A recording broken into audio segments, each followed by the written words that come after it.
ადამიანი, რომელმაც რუსეთში ბიძინა ივანიშვილის ბოლო აქტივი იყიდა თბილისში, აგროსამრეწველო კორპორაცია Arco International Group-მა შეიძინა. Arco International Group-ის პრეზიდენტი ფრანჩესკო პაინდი დღეს ქართული ოცნების ლიდერ შეხვდა. სოფლის მეურნეობა ჩვენი პრიორიტეტია, ჰქონდა ამ ადამიანთან საინტერესო საუბარი. მას გაუჩნდა ინტერესი, რომ საქართველოშიც განახორციელოს ინვესტიცია. ბევრ თემაზე ვისაუბრეთ და იმედი გვაქვს, რომ მომავალში ჩვენი თანამშრომლობა კიდევ უფრო გაღრმავდება, განაცხადა ივანიშვილმა შეხვედრის დასრულების შემდეგ. ეს კომპანია არის ძალიან მრავალმხრივი. ჰაი-ტექიდან მოყოლებული სოფლის მეურნეობამდე ყველა სახის ბიზნესში მონაწილეობს, ძალიან რთული მენეჯმენტი და ძალიან საინტერესო მენეჯმენტი აქვს. ძალიან თანამედროვე.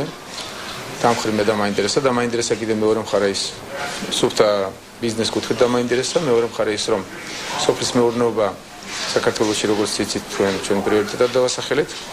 მათ გაუჩნდათ ინტერესი რამდენადაც მემიცნობენ და გაიგეს ჩემს შესახებ და საქართველოში ინვესტიციების შესახებაც ჩვენ გვქონდა სერიოზული საუბარი. ისიც მოახსენე მას რომ მე მაქვს საინვესტიციო ბანკი, რომ 25%-ს მე კაპიტალს დავახვედრებ ძალიან ხანგრძლივს და უფასოს, რომ მათი ინტერესი გავაღრმავე. და მოკლედ ძალიან ბევრ თემებზე გვქონდა ძალიან საინტერესო საუბარი და მე ვფიქრობ რომ ჩვენ მომავალში მოვახერხებთ კარგი ურთიერთობა დავამყაროთ.